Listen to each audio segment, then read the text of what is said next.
And the last bit of context that I want to add at this point is to display the year being shown so that as it animates through, we know what World Cup we're actually looking at. Let's use the same code we used in our chart example and append an h2 tag to the top of our chart and use some CSS to center it. And if we refresh the page here, we can see we now have a static title, World Cup, and the animation still works. But let's go back and make this title dynamic.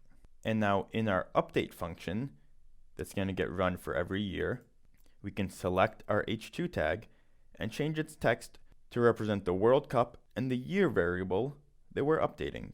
Going back to our browser, we can see here the year properly animates, and we have much more context as to what we're looking at as the map changes. And now we have a link between what year we're actually visualizing, the attendance, how it's changed from one year to the next through the animation, but also how it's changed depending on which country's hosting the game, and how the geographic spread of participating countries changes from one year to the next and one host country to the next. And we're just about done with our animation, and I have a great author-driven narrative that represents the stem of our martini glass.